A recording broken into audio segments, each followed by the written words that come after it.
제가 먼저 1절 말씀 봉독합니다. 환난 날에 여호와께서 내게 응답하시고 야곱의 하나님의 이름이 너를 높이 드시며 성소에서 너를 도와주시고 시온에서 너를 붙드시며 내 모든 소재를 기억하시며 내 번제를 받아주시기를 원하노라. 내 마음의 소원대로 돌아가시고 내 모든 계획을 이루어 주시기를 원하노라. 우리가 너의 승리로 말미암아 계가를 부르며 우리 하나님의 이름으로 우리의 깃발을 세우리니 여호와께서 내 모든 기도를 이루어 주시기를 원하노라. 여호와께서 자기에게 기름 부음 받은 자를 원하시는 줄 이제 내가 아노니 그의 오른손에 구원하는 힘으로 그의 거룩한 하늘에서 그에게 응답하시리로다. 어떤 사람은 병거 어떤 사람은 말을 의지하나 우리는 여호와 우리 하나님의 이름을 자랑하리로다. 그들은 비틀거리며 떨어지고 우리는 일어나 가로소서다. 함께 읽습니다. 여호와 왕을 구원하소서. 우리가 부를 때에 우리에게 응답하소서. 아멘. 오늘 본문의 말씀을 가지고 환난이라는 이름의 경주라는 제목으로 이 말씀을 함께 나누겠습니다. 우리가 환난 그러면 마치 피해야 되고 우리의 삶에 와서는 안 되는 그런 어떤 재앙과 같은 것이다. 우리가 그렇게 이해할 때가 참 많이 있습니다. 이 환난을 면하게 해주십시오. 이 환난을 우리가 겪지 않게 해주십시오. 그렇게 우리가 환난 그 자체를 무조건 경계하고 피해야 될 대상으로만 바라볼 필요는 없다. 이것이 오늘의 핵심이라는 것입니다. 환난의 또 다른 이름은 선한 믿음의 경주라는 거예요. 우리가 믿음 안에서 선한 역사를 이루고 하나님의 뜻대로 나아간다라고 한다면 우리가 하나님의 사람인 것과 우리가 믿는 것이 참되고 진실이라고 하는 것을 드러낼 수 있는 장이 필요하잖아요. 이걸 검증할 수 있는 자리가 필요하다는 거예요. 그래서 하나님께서 살아계신 하나님이시고 자기를 찾는 자들에게 상을 베풀어 주시는 하나님이시고 구원의 하나님이시라는 것을 드러낼 수 있는 하나의 검증된 자리, 선한 믿음의 경주의 자리가 어디냐? 바로 환난이라고 하는 이름으로 벌어지는 그 자리라는 것입니다. 그러니까 내 인생에 왜 이렇게 어려움이 있나? 내 인생 왜 이렇게 힘들고 어려운가? 이렇게만 생각할 게 아니라 이 어려움은 하나님께서 나에게 승리를 맛보도록 주시는 귀중한 삶의 자리이고 내가 하나님을 믿고 의지하는 것이 얼마나 가치 있는가를 드러내시고자 하는 믿음의 경연장이다라고 하는 것을 우리가 분명히 이해를 해야 된다는 것입니다. 그 하나님이 우리의 기도를 들으시고 우리 원하는 바를 이루시고 우리를 구원하셔서 세상 사람들은 병거와 말을 의지하지만 우리가 하나님의 이름을 의지하는 것이 세상 사람들보다 얼마나 더 크고 놀라운 역사를 이루는 것인가를 모든 사람들에게 깨닫게 하는 거룩한 역사를 하나님 이루신다. 이것을 우리가 기대해야 된다는 것입니다. 그러니까 환난 날에 응답하시는 하나님, 그 하나님의 중요한 이름이 있습니다. 엘샤다이, 여호와 이레, 하나님을 수식하는 많은 이름이 있는데요. 여기에 지금 다윗이 어떤 이름을 가져오느냐? 야곱의 하나님의 이름이라는 이름을 가져옵니다. 아브라함과 이삭과 야곱의 하나님이라는 이야기는 믿음의 그 거룩한 조상들을 말하는 이스라엘 공동체 신앙 고백인 건 맞는데 아브라함과 이삭과 야곱의 하나님이 아니라 야곱의 하나님만 가져왔어요. 왜 그런가? 이게 중요하다는 거죠. 야곱이라고 하는 이름의 의미가 무엇입니까? 야곱, 속이는 자잖아요. 속이는 자. 정당하게 받아 누릴 수 있는 권리를 가진 그런 이름으로 살아오지 않았다는 거예요. 야곱이라고 하는 그 이름은 마땅히 하나님 내 기도를 들으실 만큼 내가 온전하고 아무런 허물이 없고 정당하게 살았고 그래서 이 환난이라고 하는 것은 이 사람과 전혀 어울리지 않는다라고 말하는 그 이름이 아니라는 것입니다. 얼마든지 저 사람은 좀 그런 어려움이 있어야지 좀 정신 좀 차릴 것 같다. 그 이름이라는 거예요. 요즘은 그런 이야기 없습니다만 옛날에는 그런 이야기들을 종종 하고 있습니다. 젊은 청년이 군대 가기 전에 좀 이렇게 질서 없이 살아가면 어르신들이 뭐라고 합니까? 군대를 한번 갔다 와야 남자가 된다. 그래야지 좀 정신을 차리고 삶을 좀 똑바로 살아갈 것이다. 이런 이야기 하는 거죠. 그때 정신 못 차리고 살아가는 사람이 받아야 될 그 훈련의 장처럼 야곱이란 이름이 그렇다는 거예요. 저는 저 사람은 좀 어려움을 겪어봐야 인생의 참맛도 알고 삶의 의지가 좀 서서 살아갈 것이다. 근데 우리 인생이 완벽하지 않거든요. 우리 인생이 하나님 보시기에 100% 만점짜리 인생이 아니거든요. 우리 인생에 모자람도 있고 부족함도 있고 어려움도 있다는 것입니다. 그런데 그 하나님께서 야곱의 하나님이라는 이름으로 불리우시는 것을 부끄러워하지 않으셨다는 거예요. 그러니까 어떤 어려움이 올 때 내가 자격이 있나? 내가 믿음이 있나? 내가 이렇게 기도해도 되나? 막 이런 생각들로 짓눌릴 것이 아니라 하나님은 야곱의 하나님이셨던 것처럼 하나님은 나의 하나님이다. 하나님은 나의 하나님, 내 이름으로 하나님 앞에 수식하는 그 이름을 결단코 부끄러워하지 않으신다는 것입니다. 하나님께서는 그렇기 때문에 나와 함께 교제하시고 나의 삶의 자리에 함께 하셔서 나를 통해 역사하시는 하나님이시라는 분명한 확신을 가지고 이 환난을 바라보면 나만 바라보고 내 능력을 생각하고 내 주제를 파악하려고 애쓰는 것보다도 더 분명하게 하나님이 주시는 승리라고 하는 개념을 기대할 수 있게 된다는 것입니다. 그게 야곱의 하나님이라는 이름으로 우리를 높이시는 하나님의 뜻이라는 것입니다. 그리고 중요한 건 뭐냐? 야곱이 그 인생 가운데 세운 언약이 있습니다. 루스라고 불리는 그 땅에서 돌베개를 베고 자면서 하나님이 그 꿈 가운데 이 거룩한 임재의 역사를 드러내실 때 깨고 난 다음에 이것을 베델이라고 부르겠습니다. 하나님의 거룩한 집이라고 부르겠습니다. 내가 돌아와서 이 땅에 하나님의 거룩한 이 성전을 짓겠습니다. 이렇게 약속을 붙잡았다는 거예요.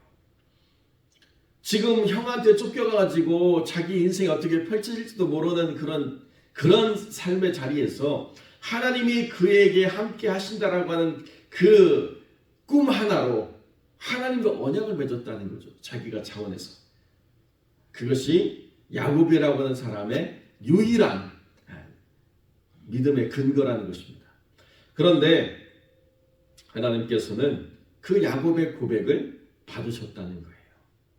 심지어 라반의 집에서 돌이켜가지고 세겜에 머물면서 베들로 돌아오지 않을 때 하나님께서 너 약속 지켜야지 라고 이야기하면서 딥나를 통해 가지고 자기 약속을 기억하게 하시고 베들로 돌아와서 하나님 앞에 단을 쌓았던 이 야곱의 삶처럼 하나님은 그 약속을 결코 간과하지 않으시고 그 약속대로 살아가도록 하나님 우리를 이끄신다라고 성경이 우리에게 가르치고 있는 배경이 있지 않습니까? 그러니까 하나님은 성소에서 너를 도와주시고 시온에서 우리를 붙들어 주시는 하나님이시라고 하는 이 분명한 사실을 가지고 어려움이 오고 힘들 것이 오고 또 우리를 지치게 하는 일들이 있을 때 그렇기 때문에 더 열심히 주 앞에 나와서 기도해야 된다는 거예요. 그렇기 때문에 더 간절히 부르짖고 그렇기 때문에 하나님의 음성을 내가 들어야 살겠다라고 하는 결단과 각오를 세워야 된다는 것입니다. 그런데 많은 사람들이 믿음이 있는 것처럼 살아가다가 큰 어려움에 빠지면 제일 먼저 포기하는 게 예배 자리, 제일 먼저 줄어드는 게 기도의 시간 아니겠어요? 그것이 결코 지혜로운 선택이 아니라는 거죠. 하나님은 어떤 하나님이냐? 내 모든 소재를 기억하시는 하나님, 그리고 번제를 받으시기를 기대하시는 하나님이다. 이렇게 선언하고 있습니다.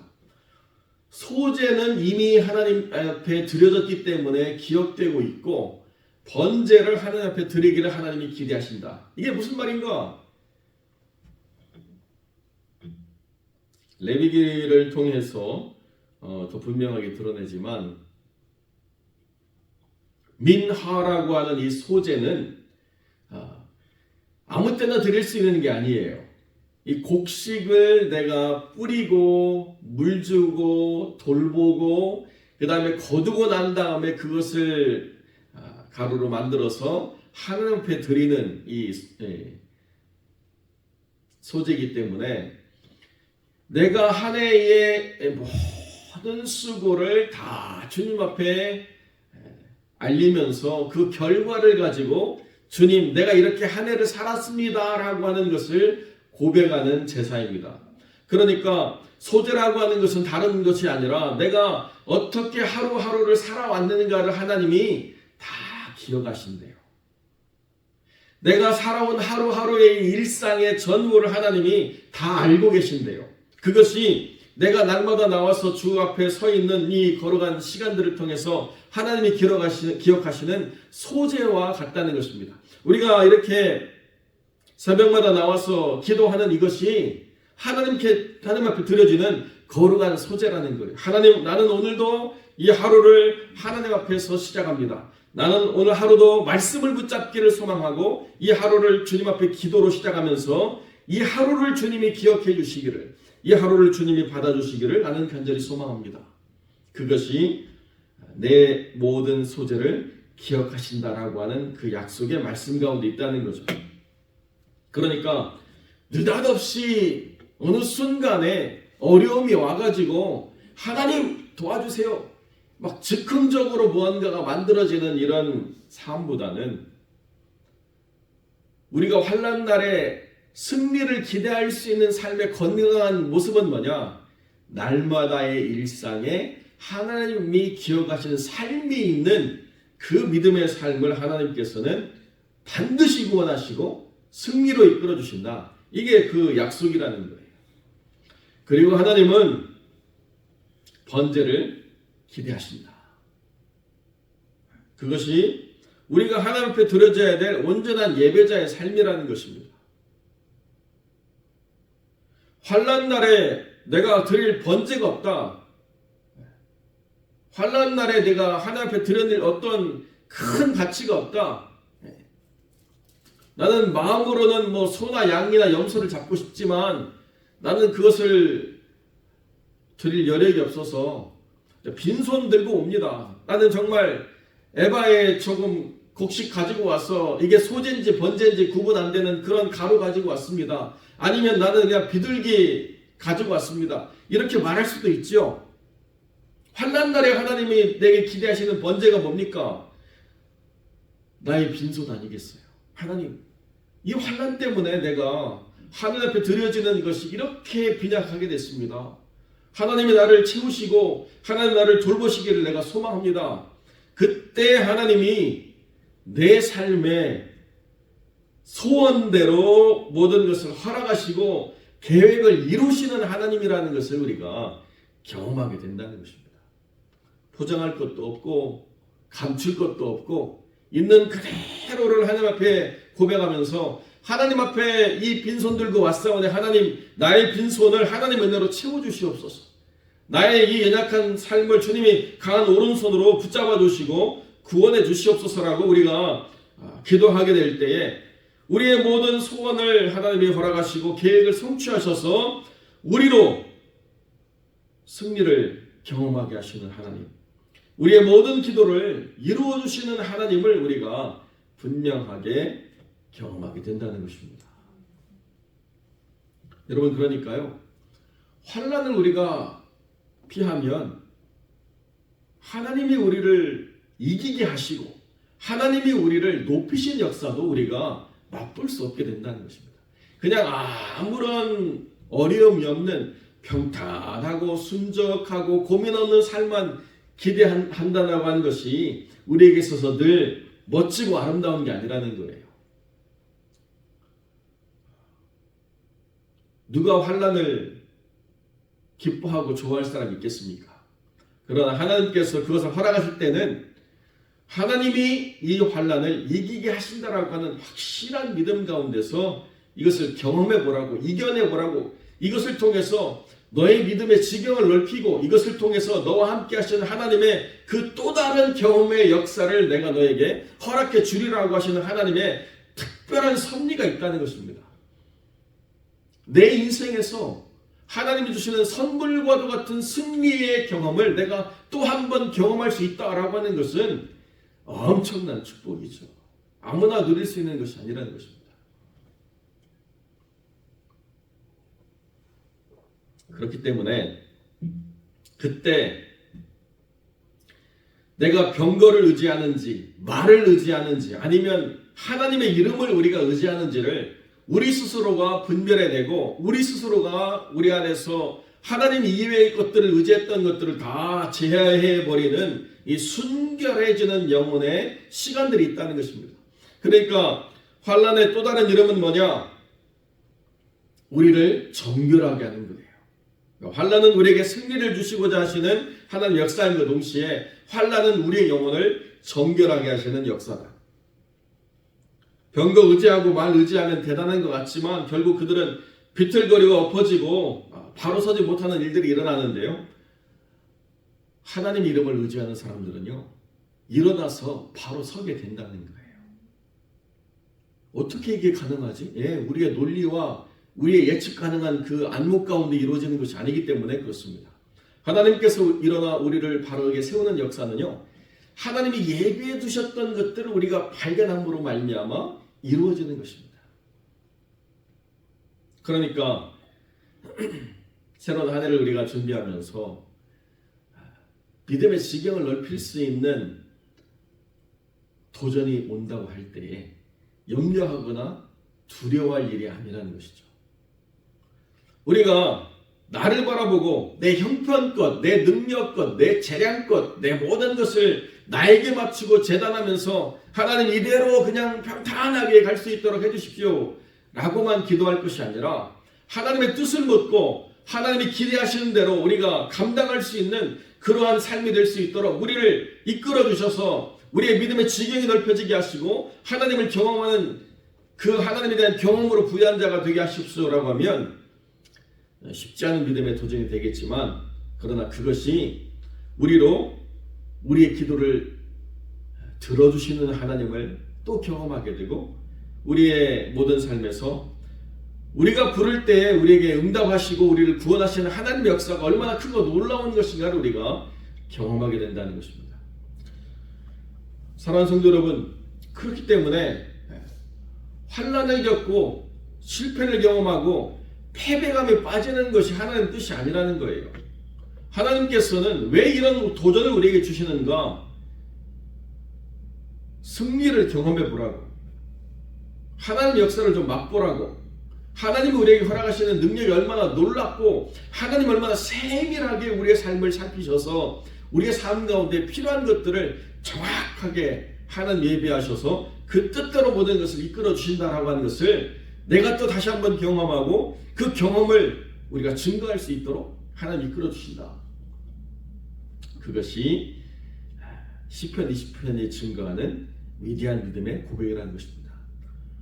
사랑하는 성도 여러분, 여러분 인생에 새롭게 펼쳐지는 시간이 그냥 기쁘고 좋은 날만 있는 것이 아닐 수도 있습니다. 또 그런 날이 없습니다 이렇게 말하는 것은 너무나도 어긋된 이야기죠. 아닐 수도 있어요. 그렇게 평탄한 시간이 될 수도 있습니다. 그러나 중요한 것은 날이 좋거나 나쁘거나가 아니라 중요한 건 뭐냐? 하나님이 우리의 일상을 기억하시고 하나님 우리의 온전한 예배를 받으신다고 한다면 환난이 오든 형통한 날이 오든 우리는 날에 따라서 좌우되는 삶을 살아가는 게 아니라 믿음대로 살아가게 된다는 것이죠. 그것이 우리의 삶의 중요한 자세라는 것입니다. 사랑하는 성도 여러분, 환난이 오든 형통이 오든 우리는 날에 좌우되는 믿음이 아니고 믿음 따라 살아가는 삶으로, 그래서 하나님이 우리의 모든 일상의 온전한 소재를 기억하시고 우리의 온전한 예배를 받으시기를 기뻐하시는 하나님 안에서 우리가 살아가는 삶을 마음껏 누리시는 복된 영혼들이 되시기를 주님의 이름으로 간절히 축원드립니다.